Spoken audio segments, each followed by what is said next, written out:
Good morning students. आज फिर हम दूसरा आज जो बिहार बोर्ड का क्लास टेंथ का इतिहास का हम लोग वीवीआई क्वेश्चन जो मैराथन क्लास चल रहा है हम लोग का एग्जाम से संबंधित, उसका हम लोग पहला पार्ट में इतिहास का पहला पार्ट में हम लोग 50 क्वेश्चन तक हम लोग कर लिए थे जो एमसीक्यू है, वस्तुनिष्ठ प्रश्न है। आज 50 से आगे हम लोग करेंगे। 51वां क्वेश्चन है बिहार बोर्ड के मैट्रिक एग्जाम के लिए, और इसके अलावा जो इंटर के भी बच्चे हैं वो भी देखेंगे, उनके लिए भी बहुत फायदा करेगा, और जो जनरल का तैयारी कर रहे हैं उनके लिए भी बहुत अच्छा है। तो हम लोग आज अगला क्वेश्चन शुरू करेंगे क्वेश्चन नंबर 51 से। तो वीडियो को स्किप नहीं कीजिएगा और खूब अच्छा से इसको देखिएगा, ठीक है। हमारा आज का अगला क्वेश्चन है भारत का पहला लौह इस्पात भारत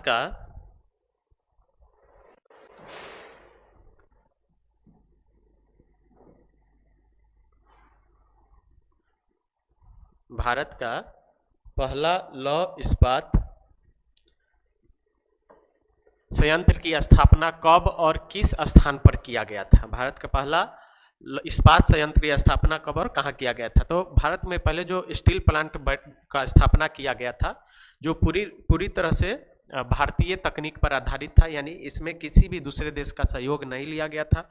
वो सबसे पहले 1912 में जमशेद जी टाटा 1912 ईस्वी में जमशेद जी टाटा, क्या नाम था, जो अभी टाटा कंपनी है, उन्हीं के व्यवस्था स्थापक थे।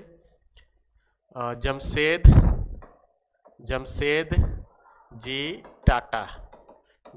जी टाटा द्वारा वर्तमान यानी उस समय 1912 में, अभी जो झारखंड है, अभी झारखंड में चला गया है, जमशेदपुर में है, और उस समय वर्तमान बिहार में था, क्योंकि उस समय बिहार में था। बिहार से झारखंड 2000 ईस्वी में अलग हुआ है, तो उस समय बिहार राज्य में ही था जमशेदपुर। तो वर्तमान बिहार में हुआ था, जो अभी किस में चला गया है, जमशेदपुर झारखंड राज्य में चला गया है। अभी वर्तमान झारखंड में है। जिस समय स्थापित हुआ था उस समय यह जो स्टील प्लांट था वह किस में था? बिहार में ही था। तो 1912 ईस्वी में जमशेदपुर में जमशेद जी टाटा द्वारा स्टील संयंत्र की क्या किया गया था? स्थापना किया गया था। अगला क्वेश्चन है, तो हमारा ऑप्शन ए हो जाएगा। अगला क्वेश्चन है सर्वप्रथम रेलवे इंजन बनाने का श्रेय किसे जाता है? तो ये सबसे पहले रेलवे का इंजन बन गया था। उस समय भाप इंजन बनता था, कोयला का प्रयोग किया जाता था ऊर्जा के लिए, और उसमें भाप इंजन यानी जल को गर्म करके भाप उत्पन्न किया जाता है। उसी भाप के सहायता से भाप इंजन बनाया था कौन? जेम्स वाट ने। कौन बनाया था? जेम्स वाट ने सबसे पहले रेलवे इंजन बनाने का कार्य किए थे। अगला क्वेश्चन है भारत में पहला फैक्ट्री एक्ट कब लागू हुआ था?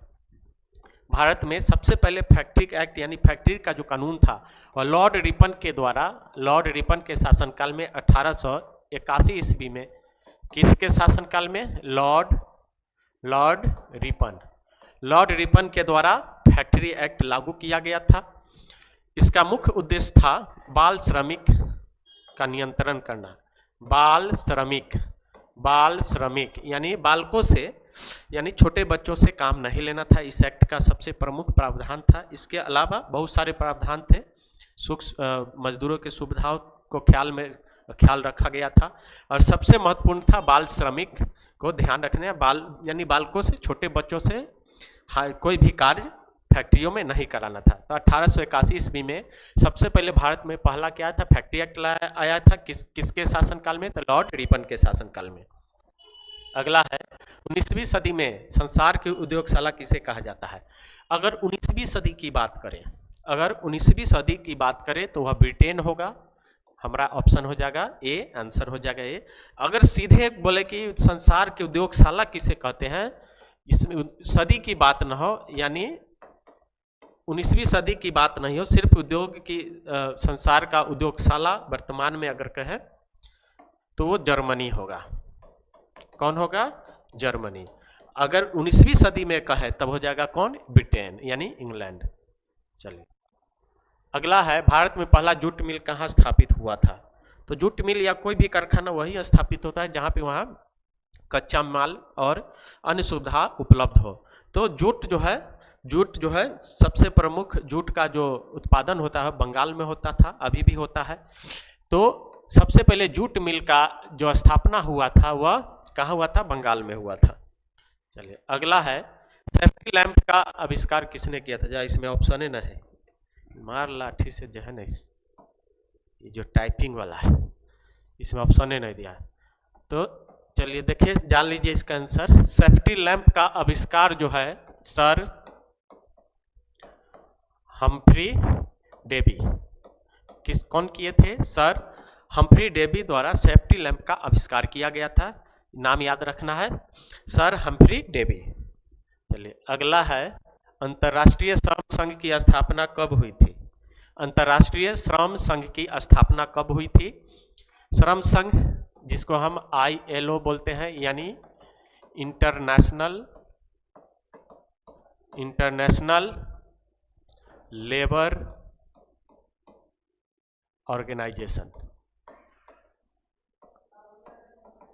इंटरनेशनल लेबर ऑर्गेनाइजेशन, इसकी स्थापना 1920 में हुई थी। चलिए अगला है बुजुर्गा वर्ग किसे कहते थे? बुजुर्गा वर्ग किसे कहते थे? तो बुजुर्गा वर्ग जो है, बुजुर्गा वर्ग वह मध्यम वर्ग को कहा जाता था। किसको? मध्यम वर्ग को कहा जाता था। चलिए अगला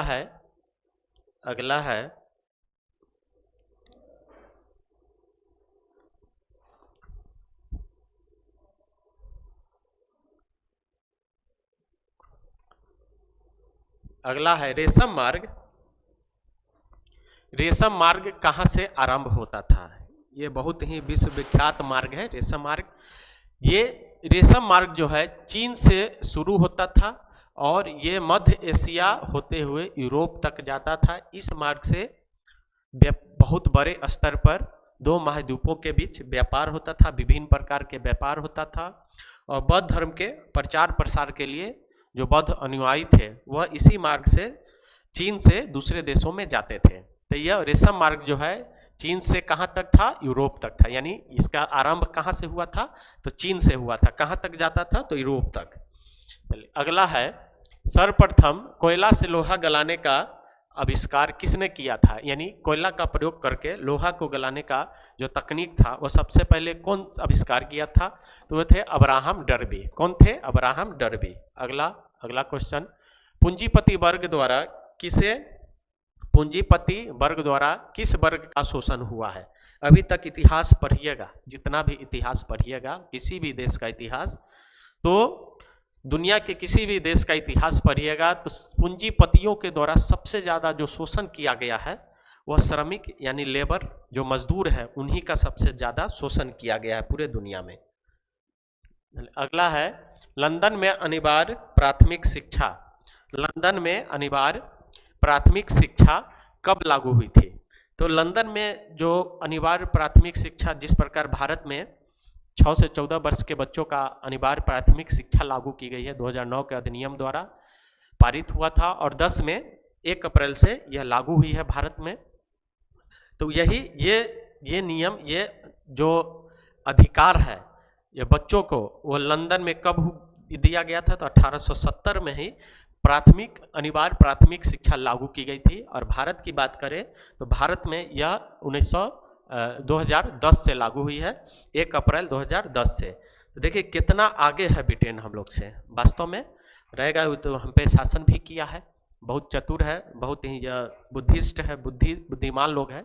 1870 में यह अनिवार्य प्राथमिक शिक्षा लागू किया था और भारत में हुआ था 1 अप्रैल 2010 को।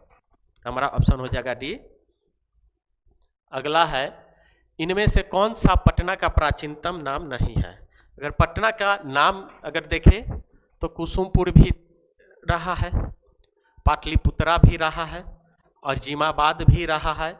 तो पटना का प्राचीनतम नाम राजगीर नहीं था, ये तीनों था। तो हमारा ऑप्शन हो जाएगा डी आंसर। अगला है 1863 में धुआं निरोधक कानून पारित करने वाला भारत का पहला शहर कौन था? यानी धुआं के प्रदूषण से मुक्ति के लिए धुआं निरोधक कानून लाया गया था। वो भारतीय शहर में 1863 ईस्वी में। तो कौन सा शहर है? ब्रिटिश कालीन शहर था, यानी उस समय ब्रिटिश का क्या था? शहर था, शासन था भारत में। और ब्रिटेन जो है, ब्रिटिश जो है, अंग्रेज जो है, सबसे पहले भारत में अगर कहीं अपना अड्डा जमाए अस्थायी रूप से तो वह कलकत्ता शहर था। तो वहाँ पर ही क्या किया था वो? धुआं निरोधक कानून जो है कलकत्ता में ही लागू हुआ था 1863 में। अगला है दादा साहब फाल्के ने 1913 ईस्वी में कौन सी फिल्म का निर्माण किया था? तो दादा साहब फाल्के को भारतीय फिल्म इंडस्ट्री का गुरु माना जाता है, जन्मदाता माना जाता है। उन्होंने सबसे पहले 1913 में राजा हरिश्चंद्र नामक फिल्म का निर्माण किया था, राजा हरिश्चंद्र। अगला है विश्व में सबसे पहले भूमिगत रेलवे यानी मेट्रो कहाँ बनी थी? इसका निर्माण कहाँ हुआ था? तो मेट्रो का सबसे पहले निर्माण कहाँ हुआ था? तो ब्रिटेन के लंदन शहर में हुआ था। कहाँ हुआ था? लंदन शहर में हुआ था। अगला है बम्बई को किस वर्ष बम्बई प्रेसिडेंसी की राजधानी बनाया गया था? तो बम्बई को 1819 ईस्वी में बम्बई प्रेसिडेंसी का राजधानी बनाया गया था। और कहाँ से लाया गया था? स्थानांतरित किया था। इससे पहले सूरत था इसका प्रेसिडेंसी। इस बम्बई प्रेसिडेंसी का राजधानी पहले सूरत हुआ करता था, जिसको बम्बई 1819 ईस्वी में सूरत से कहाँ स्थानांतरित किया गया? बम्बई, ठीक है, 1819 ईस्वी में। अगला है चार्टिस्ट आंदोलन क्यों हुआ था? तो चार्टिस्ट आंदोलन जो है वह बालिग पुरुषों के मताधिकार के लिए ये आंदोलन हुआ था यूरोप में। कहाँ हुआ था? यूरोप में हुआ था। किस लिए हुआ था? तो बालिग पुरुषों के मताधिकार के लिए। बालिग पुरुष जो बालिग हो चुका है, जो नाबालिग नहीं है। अगला है एक स्वतंत्र राष्ट्र के रूप में सिंगापुर का उदय हुआ था। सिंगापुर का उदय स्वतंत्र राष्ट्र के रूप में कब हुआ था? 1965 ईस्वी में। कब हुआ था? 1965 ईस्वी में। अगला है पटना शहर में गोलघर का निर्माण कब हुआ था? तो पटना शहर में वर्तमान बिहार का राजधानी पटना में, वहाँ आप लोग सभी लोग जानते होंगे गोलघर पटना में है, देखे भी होंगे, घूमे भी होंगे। तो उसका निर्माण जो है 1786 ईस्वी में किया गया था। एक ब्रिटिश इंजीनियर था, जॉर्ज ऑस्टिन था, जो गोलघर का निर्माण किया था। और इसका मुख्य जो उद्देश्य था वह था अनाज भंडारण के लिए। किस लिए? अनाज भंडारण के लिए पटना के गोलघर का निर्माण 1786 ईस्वी में किया गया था। और ये अनाज भंडारण के लिए क्यों किया गया था? तो विकट स्थिति में, सूखा, बाढ़, आगजनी में फसल को जब खत्म होता था, उस समय विशेष परिस्थिति में लिए अनाज को संग्रहित करने के लिए ये गोलघर का निर्माण किया गया था 1786 ईस्वी में। अगला है मगध साम्राज्य का प्राचीनतम नाम क्या था? मगध का प्राचीनतम नाम जो है राजगृह था। क्या था? राजगृह था। अगला गुरु गोविंद सिंह का जन्म कहाँ हुआ था? तो गुरु गोविंद सिंह, सबसे पहले समझिए, गुरु गोविंद सिंह जो है सिख धर्म के 10वें और अंतिम गुरु थे। और इनका जन्म बिहार के पटना साहिब में हुआ था। बिहार का राजधानी पटना, और पटना में एक स्थान है पटना साहिब, वहीं पे सिख धर्म के 10वें गुरु गोविंद सिंह का जन्म हुआ था। ऑप्शन हो जाएगा डी। अगला है बिहार को पृथक राज्य का दर्जा कब दिया गया था? तो बिहार का दर्जा देना, दर्जा दिया गया था 1912 में। कब दिया गया था? 1912 में। लेकिन 1911 में घोषणा किया गया था दिल्ली दरबार में। कहाँ पे? दिल्ली दरबार में जब बंगाल विभाजन हुआ था, 1905 में बंगाल विभाजन हुआ, तो 1911 तो बहुत शोर शराबा हुआ, बहुत आंदोलन हुआ, विरोध हुआ भारत में। तो इससे देखते हुए ब्रिटिश राजकुमार जॉर्ज पंचम जो है भारत आते हैं, भारत में आगमन होता है, और 1911 में दिल्ली दरबार का आयोजन किया जाता है। उस दिल्ली दरबार में बंगाल विभाजन को रद्द किया जाता है, और 1911 में ही बिहार और उड़ीसा दोनों राज्य को अलग करने का, स्वतंत्र राज्य के रूप में दर्जा देने का घोषणा किया जाता है। घोषणा हुआ 1911 में दोनों राज्य का, और लेकिन आधिकारिक रूप से कब हुआ, दर्जा कब दिया गया, तो 1912 में। यानी घोषणा 1911 में हुआ था, लेकिन दर्जा दिया गया, यानी उसको संवैधानिक रूप से, कानूनी रूप से उसको कब अपनाया गया, 1912 में। और इसी समय क्या हुआ था, भारत की राजधानी कलकत्ता से कहाँ ट्रांसफर हुआ था, यानी स्थानांतरित हुआ था, तो दिल्ली हुआ था। तो यह भारतीय इतिहास का बहुत बड़ी घटना है यह वर्ष, कि कलकत्ता से राजधानी दिल्ली हुआ था, और आज तक भारत की राजधानी कहाँ है, दिल्ली ही है। चलिए अगला क्वेश्चन है, प्राचीन काल में किस स्थल मार्ग से एशिया तथा यूरोप में व्यापार होता था? अभी बता है, तो वो था रेशम मार्ग था, जो चीन से शुरू होता था, चीन से होकर के यूरोप तक जाता था, चीन से यूरोप तक। तो चीन क्या है, एशियाई देश है, यानी एशिया से यूरोप तक सब क्या होता था, रेशम मार्ग से व्यापार होता था। तो ऑप्शन हो जाएगा हमारा बी, रेशम मार्ग। अगला है, आर्थिक संकट के कारण यूरोप में कौन से शासन प्रणाली का शुरुआत हुआ, यानी उदय हुआ? तो आर्थिक संकट जब यूरोप में हुआ, तो उसके बाद संपूर्ण यूरोप में फांसीवादी शासन व्यवस्था का आरंभ हुआ, उदय हुआ। और फांसीवादी शासन व्यवस्था वैसे शासन प्रणाली को कहा जाता है जिसमें जो सरकार है, जो शासक होते हैं, वह अत्यंत क्या होते हैं, राष्ट्रवादी होते हैं और तानाशाही होते हैं, और जो विपक्ष के जो होते हैं उनको दमन करने का फिराक में रहते हैं, यानी विपक्ष का नामो निशान हटाने के लिए उग्र राष्ट्रवादी विचार के होते हैं, विपक्ष को नहीं मानते हैं, और ये बहुत ही तानाशाही प्रवृत्ति के यह शासन प्रणाली है। तो इसे क्या बोलते हैं, फांसीवादी। तो ये आर्थिक संकट के बाद यूरोप में कैसा शासन प्रणाली का उदय हुआ था, तो फांसीवादी। चलिए अगला है, आर्थिक महामंदी किस वर्ष शुरू हुई थी? तो आर्थिक महामंदी 1929 ईस्वी में क्या हुआ था, आरंभ हुई थी। ये बहुत सालों तक चला था आर्थिक महामंदी। चलिए अगला है, विश्व की मानक मुद्रा कौन सी है? मानक मुद्रा का मतलब है स्टैंडर्ड जो मनी है, जो मुद्रा है, वो स्टैंडर्ड यानी पूरे विश्व के लिए मान हो, यानी पूरे दुनिया के जितना देश हो, जो भी व्यापार इंटरनेशनल अंतर्राष्ट्रीय व्यापार करते हैं, उसमें वह मान हो मुद्रा, उसी के लेन देन से क्या होगा, व्यापार होगा। तो सभी लोग जानते होंगे, जो नहीं जानते होंगे देख लीजिए, वो डॉलर है। क्या है, डॉलर है। विश्व की मानक मुद्रा कौन है, डॉलर है। कौन है, डॉलर है। आगे है, ईस्ट इंडिया कंपनी द्वारा अफीम किस देश में भेजा जाता था? तो ईस्ट इंडिया कंपनी अफीम कहाँ भेजता था? जो चाइना में भेजता था। कहाँ भेजता था? चाइना में भेजता था। अफीम कहाँ भेजता था? चाइना में, ईस्ट इंडिया कंपनी द्वारा। अगला है, अमेरिका का पता किसने लगाया था? यानी अमेरिका देश है, यह किसने खोज किया था या किसने पता लगाया था? तो अमेरिका का पता किसने लगाया था? तो कोलंबस ने। और भारत का पता वास्को डी गामा ने लगाया था समुद्री मार्ग से। वह समुद्री मार्ग कौन सा था? The Cape of Good Hope. Vasco da Gama ने केप ऑफ गुड होप के रास्ते, समुद्री रास्ता कोई बोला था, केप ऑफ गुड होप। इसी समुद्री रास्ते के द्वारा भारत के पता किसने लगाया था? तो वास्को डी गामा में। और यह केरल के तट पर पहुंचा था। कौन? Vasco da gamma. उसी तरह अमेरिका का पता कौन लगाया था? तो कोलंबस ने। चलिए अगला है, गिरमिटिया किसे कहा जाता था?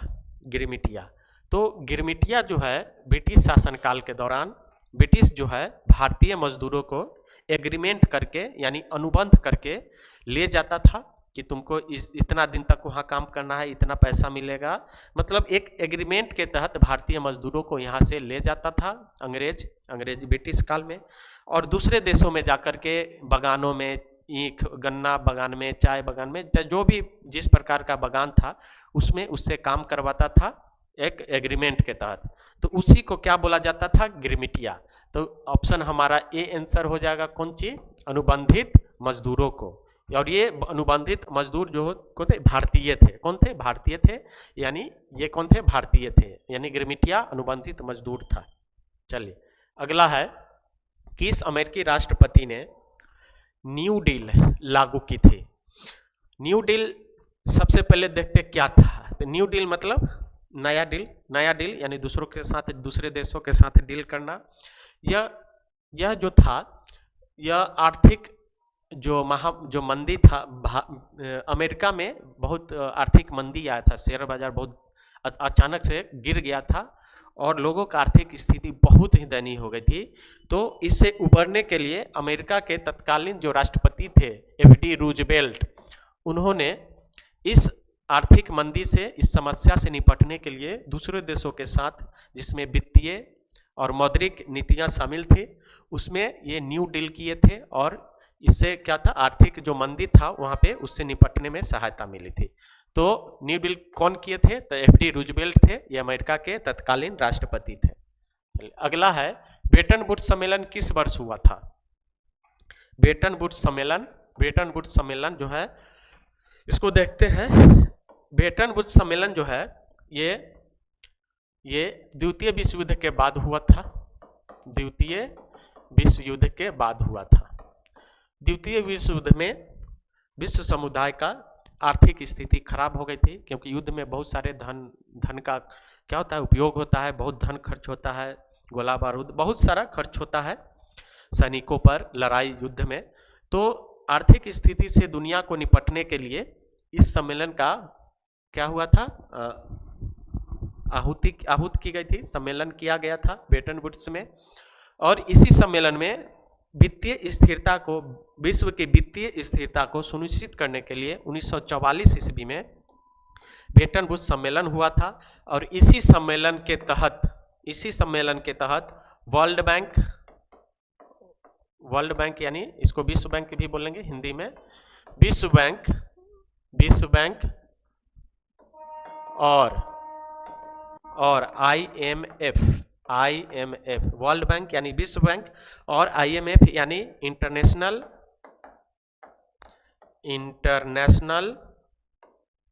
मॉनेटरी फंड, अभी सभी लोग जानते होंगे इंटरनेशनल मॉनेटरी फंड, ये दो वित्तीय संस्थानों का स्थापना किया गया इसी सम्मेलन में और ये आज भी कार्यरत है। वर्ल्ड बैंक और IMF ये दोनों का काम है कि वित्तीय सहायता प्रदान करना विश्व के देशों को, जो एलिजिबल होते हैं, जो देश जिनको ज़रूरत है, उस देशों को ये वर्ल्ड बैंक और IMF वित्तीय सहायता प्रदान करते हैं ताकि वह देश अपना वित्तीय स्थिति को स्थिर रख सके।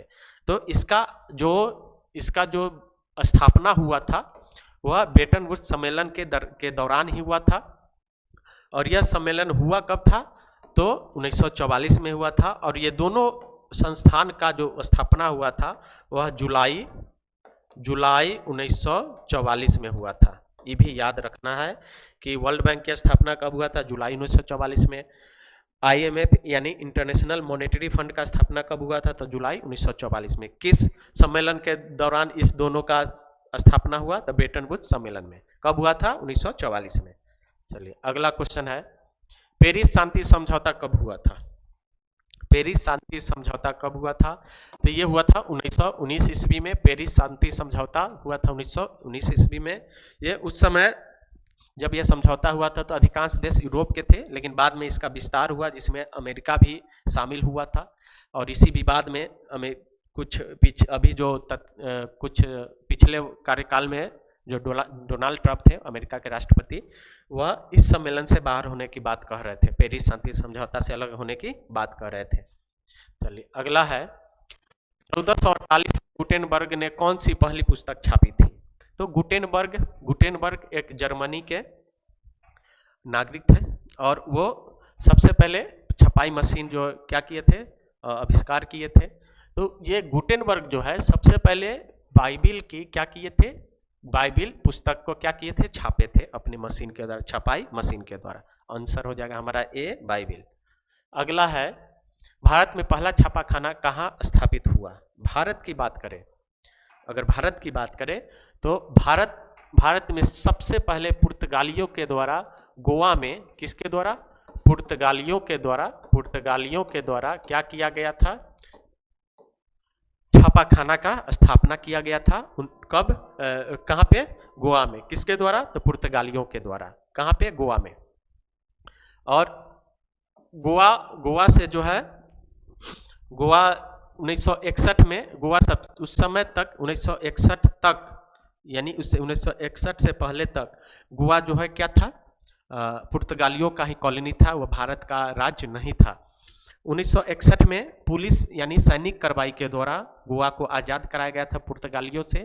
फिर गोवा को क्या किया गया था? 25वां राज्य का दर्जा, पूर्ण राज्य, भारत का 25वां पूर्ण राज्य का दर्जा दिया गया था गोवा को। ये भी याद रखना है, गोवा को 25वां राज्य का दर्जा दिया गया था, दर्जा दिया गया था।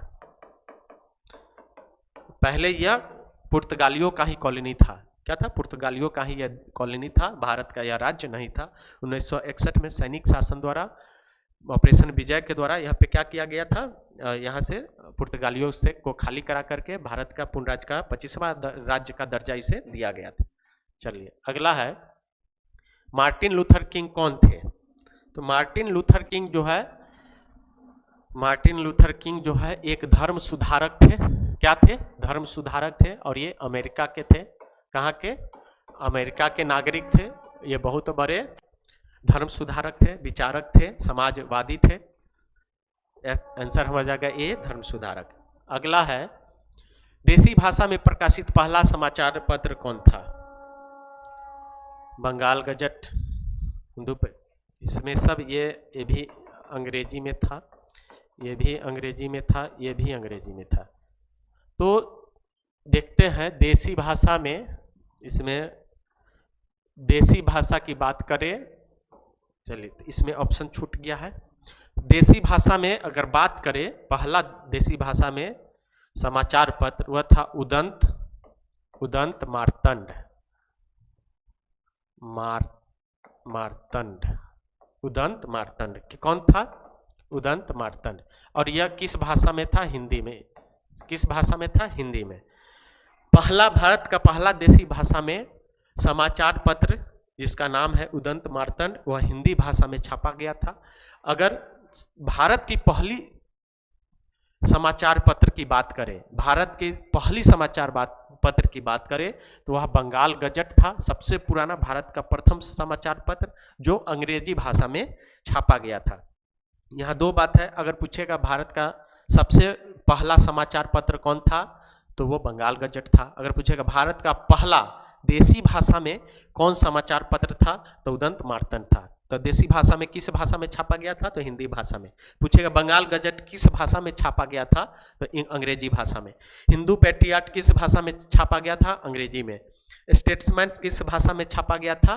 तो अंग्रेजी में। ये सब क्या है? समाचार पत्र है। तो हमारा आंसर हो जाएगा इसका उदंत मार्तंड। देसी भाषा में प्रकाशित पहला समाचार पत्र हिंदी में, उदंत मार्तंड। चलिए अगला है, गुटेनबर्ग का जन्म किस देश में हुआ था? तो गुटेनबर्ग का जन्म जो है जर्मनी में हुआ था। कहाँ हुआ था? जर्मनी में हुआ था। अगला क्वेश्चन, महात्मा गांधी ने किस पत्र का संपादन किया था?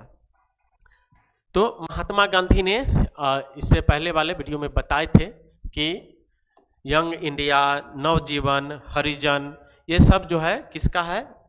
महात्मा गांधी का द्वारा संपादित और लिखा गया पुस्तक है। तो हमारा ऑप्शन ए हो जाएगा, यंग इंडिया। अगला है, किसने कहा मुद्रण ईश्वर की दुही महानतम क्या है? देन है। किसने कहा? मुद्रण जो है यानी छापने की जो कला है, मुद्रण कला, वह ईश्वर की दी हुई महानतम देन है। कौन बोले थे? तो मार्टिन लूथर किंग ने बोले थे। इन्होंने कहा था कि छपाई जो होने के कारण पत्र पत्रिका छपा, लोगों के पास पहुंचा, शिक्षा का, ज्ञान का प्रसार हुआ, तो ये ईश्वर की बहुत ही महानतम देन है। ये बात कौन बोले थे? तो मार्टिन लूथर बोले थे। चलिए अगला क्वेश्चन है, जेम्स ऑक्सटन हिक्की ने बंगाल गजट नामक साप्ताहिक पत्रिका का संपादन कब शुरू किया, यानी प्रकाशन कब किया? तो देखिए अभी बोले हैं बंगाल गजट भारत का सबसे पहला पत्रिका है जो अंग्रेजी भाषा में छापा गया था। और यह साप्ताहिक क्या है? साप्ताहिक पत्र था, पत्रिका था, जिसको कौन छापा था? James Augustus Hicky. और ये 1780 ईस्वी में इस कब छापना शुरू हुआ था, कब हुआ था? 1780 ईस्वी में। हमारा ऑप्शन ए हो जाएगा 1780। अगला है मुद्रण तकनीक का विकास सर्वप्रथम कहाँ हुआ था, यानी छापने का जो विकास तकनीक था वह सबसे पहले इसका विकास हुआ था, सबसे पहले इसका विकास चाइना में हुआ था, चीन में हुआ था। और मशीन का स्थापना की बात करें, छापा खाना मशीन सबसे पहले कहाँ स्थापना हुआ, तो वो जर्मनी में हुआ था। दोनों बात, तकनीक का विकास सर्वप्रथम कहाँ हुआ, चीन में, लेकिन छपाई का जो मशीन था वह स्थापित कहाँ हुआ था, जर्मनी में हुआ था। तो ऑप्शन हमारा इस क्वेश्चन का हो जाएगा ए, चाइना यानी चीन।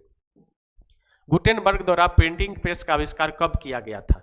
गुटेनबर्ग जो जर्मनी का रहने वाला था, यह एक आविष्कारक है, छापाखाना का आविष्कार किया था मशीन का। तो सबसे पहले प्रिंटिंग प्रेस का आविष्कार कब हुआ था? तो 1450 ईस्वी में हुआ था। कब हुआ था? 1450 ईस्वी में हुआ था। अगला है कागज का आविष्कार किस देश में हुआ? तो कागज का सबसे पहले आविष्कार सभी लोग को पता होगा, वो चाइना में हुआ था, चीन में ही हुआ था। अगला, प्रथम पेपर मिल की स्थापना कहाँ हुआ था? छपाई तकनीक का विकास सबसे पहला चीन में हुआ बताए हैं, लेकिन प्रथम पेपर मिल की स्थापना की बात करें तो वह जर्मनी में हुआ था। किसके द्वारा हुआ था? गुटेनबर्ग के द्वारा किया गया था। किसके द्वारा? गुटेनबर्ग के द्वारा। अगला है डायमंड सूत्र पुस्तक किस देश में छापी गई थी? तो डायमंड सूत्र जो है यह एक तकनीक था, इसमें लकड़ी के ब्लॉक पर छापा गया था तकनीक, इस तकनीक से।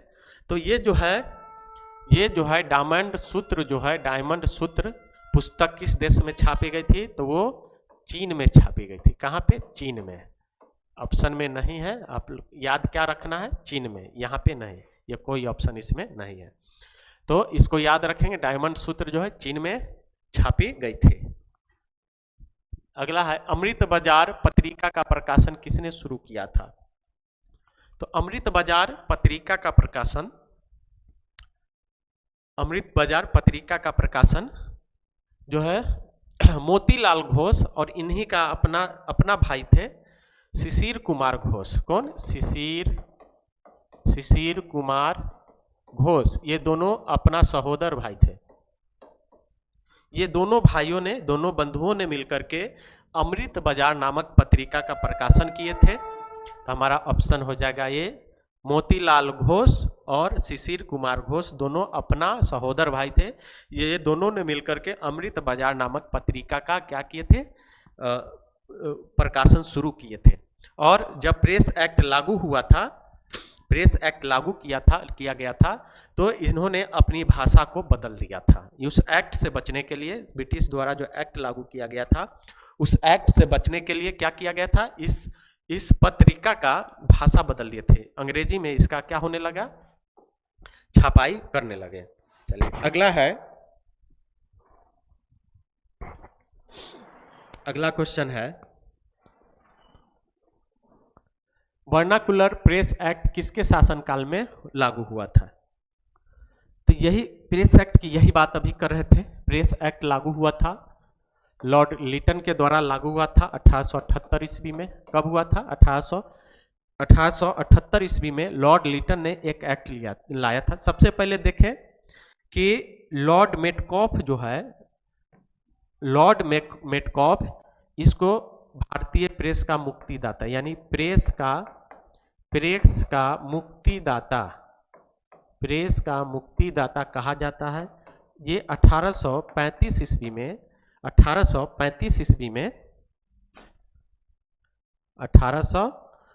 ईस्वी में ये पूरे प्रेस भारत में जो भी प्रेस पर प्रतिबंध था उसको पूरी तरह से हटा दिया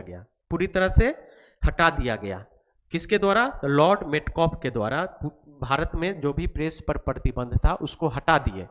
इसीलिए इसे क्या कहा गया? भारतीय प्रेस का मुक्तिदाता। क्या कहा गया? भारतीय प्रेस का मुक्तिदाता कहा जाता है। किसको? लॉर्ड मेटकॉफ को। किसको? लॉर्ड मेटकॉफ को। याद रखिएगा, इंपॉर्टेंट है। पूछा जाएगा कि भारतीय प्रेस का मुक्तिदाता किसे कहा जाता है? तो लॉर्ड मेटकॉफ को, जो 1835 ईस्वी में भारतीय प्रेस पर लगे सभी तरह के प्रतिबंध को हटा दिया था। तो भारतीय प्रेस का मुक्तिदाता लॉर्ड मेटकॉफ। उसके बाद हुआ क्या कि लॉर्ड लिटन जब का शासनकाल आया तो 1878 ईस्वी में ये वर्नाकुलर प्रेस एक्ट लागू किया। ठीक है, वर्नाकुलर प्रेस एक्ट लागू किया। इसमें बहुत सारे प्रेस पर प्रतिबंध लगा दिया इस एक्ट यानी कानून के द्वारा। तो ये बहुत दिनों तक नहीं चल पाया यह एक्ट। फिर लॉर्ड रिपन ने 1882 ईस्वी में लॉर्ड रिपन ने 1888 ईस्वी में इस एक्ट को समाप्त कर दिया, यानी एक्ट को रद्द कर दिया या समाप्त कर दिया। ठीक है, तो सब तीनों याद रखना है, बहुत इंपॉर्टेंट है। वर्नाकुलर प्रेस एक्ट लागू हुआ लॉर्ड लिटन के समय में 1878 ईस्वी में। उसके बाद लॉर्ड रिपन जो 1882 ईस्वी में जब इनका शासनकाल आया तो इस एक्ट को यानी वर्नाकुलर प्रेस एक्ट को क्या कर दिया, समाप्त कर दिया, यानी रद्द कर दिया। उससे पहले मेटकॉफ जो 1835 में जो भारतीय प्रेस पर पूरी तरह प्रतिबंध था, सभी तरह के जो प्रतिबंध था उसको पूरी तरह समाप्त करके भारतीय प्रेस का मुक्तिदाता बन गए। यानी भारतीय प्रेस का मुक्तिदाता किसे कहा जाता है, तो लॉर्ड मेटकॉफ को। ठीक है, वर्नाकुलर प्रेस एक्ट को रद्द किसने किया, तो लॉर्ड रिपन में 1882 में। वर्नाकुलर प्रेस एक्ट लागू किसने किया, तो लॉर्ड लिटन 1878 ईस्वी में। चलिए अगला क्वेश्चन है, बाल गंगाधर तिलक ने केसरी का प्रकाशन किस भाषा में किया। केसरी एक पत्रिका था और यह इसमें ऑप्शन नहीं दिले हैं, सब छोटा सा। बाल गंगाधर तिलक ने केसरी का प्रकाशन किस भाषा में किया, तो वो मराठा। किस भाषा में, मराठा भाषा में किए थे। और ये महाराष्ट्र से क्या होता था, प्रकाशित होता था। कहाँ से, महाराष्ट्र से। हमारा आंसर होगा, आंसर याद रखिएगा, मराठा भाषा में। केसरी किस भाषा में प्रकाशित होता था, तो मराठी भाषा में। और किसके द्वारा प्रकाशित किया गया था, तो बाल गंगाधर तिलक के द्वारा। चलिए अगला है, संवाद कौमुदी पत्रिका का प्रकाशन किसने किया था। संवाद कौमुदी पत्रिका का प्रकाशन किसने किया था, तो राजा राम मोहन राय ने किए थे। संवाद कौमुदी पत्रिका का प्रकाशन राजा राम मोहन राय ने किए थे। राजा राम मोहन राय बहुत बड़े धर्म सुधारक थे, समाज शास्त्री थे, समाज सुधारक थे।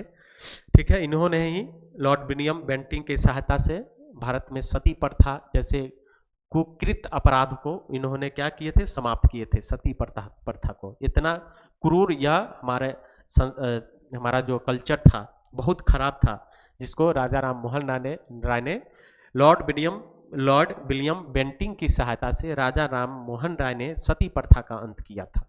ठीक है, तो ये 100 क्वेश्चन आज हो गया है। फिर अगला क्लास में हम लोग देखेंगे इससे आगे का जो क्वेश्चन है 101 से। तो आप लोग बिना स्किप किए हुए देखे हैं, बढ़िया से देखिएगा। फिर हम मिलते हैं अगले वीडियो में, तब तक के लिए धन्यवाद, थैंक यू।